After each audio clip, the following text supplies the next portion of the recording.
Hello and good morning, everybody. Good morning. How are you doing? I'm good. How are you? Absolutely fantastic. So, what's the day been like for you today? It's a good day. It's my publication day. That's one of those things that I wish that readers would understand that it takes so long to get here, but when it's here, it's a day of celebration. It really is. It really is. And this particular book, though, is a big piece of you because, this involves your sister, Angie. Yes. Wow. To put it on paper, I'm a daily writer. I know what it's like to put my life on paper. What about for you? It was difficult at times, and ultimately it was very healing. When you say healing, does that mean that there will be ways that you can go out and teach others that in their own personal life, they can go on their own investigation to locate answers? I hope so, by example. Yeah.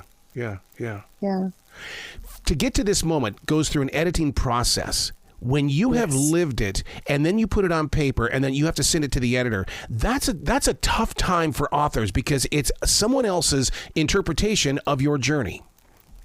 Yes, that's true. And long before the book found the shape that it's in and found the publisher that it did, I got some really good advice and I got some advice that I knew right away was wrong. In terms of the story. How did you keep it to being a great read or a read that people can really jump into? Because I love a thesaurus. I love using words and that can be such a dangerous game. What about for you? Yes. Oh, I suffer from the same disease. I polish and polish and polish and I find the perfect word. And I did that and I wrote a 400-page mess with beautiful sentences, half of which had to go. So I think the trick is to ultimately, once you figure out, or maybe the trick is don't do it that way. But if you do, the trick then is to cut. Yeah, because one of the reasons why I created this channel for iHeartRadio was to get into the lives of those that are at home that have things that they want to write or have written, but they haven't released it. So it's like, well, we got to talk with the authors then because they've got the journey. Yeah, and it is a journey with a lot of bumps in the road. How did you handle the perfectionist? The perfectionist inside of me? Oh, yeah. I tried to tell her to wait her turn. Let me just get it down. You can fix it once I've gotten it down. So then you do believe in a fermenting stage then where you go back to it and say, okay, we've already written it down. Let's go back to it after I'm not the author, but rather I'm going to be the receiver. Yeah, and the best way to do that is to actually put some time between when you wrote it and when you pick it up again, so you can get some of that objectivity. Put it away for, a few weeks or a few months even, just so that you can then read it as though someone else wrote it. Yep. The book we're talking about is Everywhere I Look. Did you keep a journal while you were doing the investigation? The first thing I did, I'm not generally a journal keeper, but the first thing I did when I decided I was going to write Angie's story was pick up a notebook and write every memory I could think of my life with her. And then once I started investigating, I took a lot of notes and I wrote versions of those chapters very quickly, when the information was fresh and new. And then went back and changed them and shaped them later on. And isn't it odd, even though she is your sister, there were things that you discovered that you did not know? And it's like, wow. I have friends I think I know everything about, but I'm not going to say that I do. But with a sister that you lived with. We grew up in a very secretive family. And so it's not surprising to me that I didn't know things. I was surprised by the things I discovered, for sure. But my parents, and I think a lot of people of their generation, there was such a perfectionism, speaking of perfectionism, in the 1950s as to who you were supposed to be and how you were supposed to behave. And the only way to do that, I think, was to just show part of yourself. And unfortunately, my parents did that within the family, too. Wow. Right away, my imagination takes off and I'm going, oh my God, she's talking about, family secrets. No wonder they didn't smile in those black and white photographs, because families did and still do hold secrets. Yeah. Yeah. And secrets do damage. They definitely do damage. Yeah. Not just in this generation, but we're talking about it can go several generations. Absolutely. Absolutely. And that's one of the ways that I feel that the book was an ultimately healing project is the truth telling. Well, let me ask you this question then. When you put it down on paper and you look and you talk about it as being healing, one of the things that I've learned with other creative people is that once you set it free, your whole mind, body, and soul, it's like walking into a very clean closet now. What are you replanting or replenishing in your life now? That's a lovely question. One thing that came back to me was my relationship with my sister. At its best, writing it felt like a collaboration at times. I felt she was really with me, and I felt close to her again. Yeah. I love that. And the reason being, because if you were in this studio, you would see the ashes of my mother and my brother and all of my rescue dogs, because I believe that we are still connected. Yeah. Oh, that's beautiful. Oh, man. One of the things that I've learned about things like this is, people are going to put it as a true crime story, when in fact, to me, it's a story of releasing. So how you didn't sugarcoat anything in here? No, but you know what I did to shift that true crime expectation is I revealed who the killers were on the first page. Nice. Yeah. I just didn't want that to be the focus. Yeah. So was it something right from the very beginning, or was that something that you had to grow into? It was an instinct. Really? It was an instinct. It was the first thing I did was I wrote the experience of meeting them. Wow. And I met them the day before it happened. Wow. So that led right into the murder. It's the murders themselves. Yeah. Yeah, and we're not talking about just one murder here. We're talking about 3 people. Yeah. Jeez. Yeah. Actually a 4th, because my sister was 30 weeks pregnant, so that baby would have been viable. So that was actually considered a fourth murder in the trial. My wife's mother was murdered. I know what it's like to go through one murder. I can't imagine what it did to your community as well as your family for 4. My family was so far removed from Angie and her family, not just geographically, though we were on opposite ends of the country, but my mother and my sister did not have a good relationship. And so there was a sort of, my father took it much harder than my mother did, but my mother just sort of accepted it like, well, she had a hard life. This is what happens. And we didn't even memorialize them, which now looking back, I was 19 at the time and I didn't question it. But now looking back, that's unbelievable to me. And isn't it weird how life works that way? At 19, we're ready to take on the world. We've got this thing made. But yet, if I had what I know today at 19, it'd be a different plan. Oh, absolutely. Absolutely. I was visiting my sister. And for the first time in my life, I was a sophomore in college. She had not gone to school.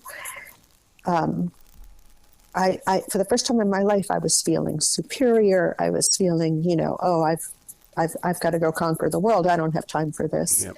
And, that's my biggest regret, was that I just, had that attitude the very last time I saw her. Do you feel that Angie was running away from something? Because, I grew up in the state of Montana. I'm in Carolina. Oh, heck yes, I was running away from my family. You got it. She began running away from home at 12 years old. Oh, wow. When I was 6. She'd disappear for, I don't even know the time frames, whether it was weeks or it was probably sometimes even less than a week, but it felt like forever to me. Yeah. And then eventually my parents began sending her away to what I thought were boarding schools. And that's something that I researched in the book and discovered that she was in some pretty harsh lockups. Wow. Wow. This might be too personal, but there's something that you and I can relate with, and that is when a sister or a brother run away. And I'll never forget when my brother did. And people always say, well, do you have a problem with abandonment? Well, it wasn't from my parents. It was from my brother running away. Yeah. That is what injured me more than anything. What about you?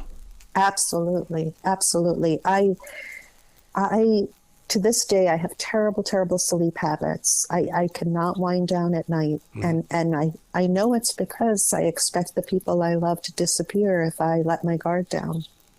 So true. That is so true. What have you learned about this? Because, I mean, to go into it, you're a student, and you're a brave and a courageous student to go in there and to listen to what your soul is about ready to put out. It's funny you put it that way, because one of the things my sister and brother-in-law said to me, they visited me once on my college campus, and I said, there's the library. That's where I spend way too much time. And they went, oh, well, excuse me, miseducated. And I actually say in the book, here I am, miseducated, educating my way back to you. Another question about the writing, because I have been a daily writer for 30 years. My biggest question now, and you being an author yourself, what do you do with the original writing? Because beyond us, my wife says, well, I'll just, when you are, cremated, it'll go with you. No. Do you believe that you've written something here that belongs in somebody else's hands a couple of generations from now? Anything I believe that about, I have set out to publish. Early drafts, some of them I keep for me. Yeah. And, kind of for sentimental reasons or to remember who I was at a particular time. And now, of course, most of my drafts are electronic because I write on the computer. That's courageous to do that, because I don't trust that computer one single bit. So you write by hand? I do, and I've got my favorite writing instruments. When I was going to ask you about that, when you were taking the notes and things, did you have a favorite writing instrument? I had what I called my Angie notebook. Nice. Where I filled the memories. But then I moved right to computer for all the rest. Oh, I don't have that confidence. I don't know if I've had too many things when it comes to doing like what we're doing today disappear, and you're going, I'm never going to get that moment back again. Yeah. Fortunately, that didn't happen with this book, but I have had it happen with other writing projects. Where can people go to find out more about you? Because I want them to jump into your style and your storytelling. Oh, thank you. I do have a website. It's my name in small letters, Ona Gritz, altogether, .com. That's the easiest thing you can do. I mean, that is simple. So somebody coached you well on that. And that has links to the book, which is available everywhere as of today. It just came out today. I love it. Well, when book authors, when they release books, that doesn't mean that they're not writing another book. Can you talk about what's next? Yeah, I actually have 2 books coming out later in the year. In some ways, very different. They're for teenagers, and they're novels written in verse. So each page is a poem, and that builds the story. And they're very different in that sense. The audience is different, the form is different, but there are certain connections. The first one is it's has an element of family secrets and a sister connection. Wow. And the second one is based on the research that I did for Everywhere I Look. There's one of the reform schools. I learned so much about the daily life there. I thought this is a fascinating setting to put a teenager in and explore. So it's a historical novel as accurately as I could get that particular environment, so that kids could learn about what life was like for kids who were incarcerated at that time. See, you are a tool. You are really using your strength as a creative person, receiving from the universe. Thank you. I at some point it just occurred to me, about 10, 12 years ago when I started to think about writing Angie's stories, I just thought, oh, that's why her sister is a writer. Her story is meant to be told. Wow.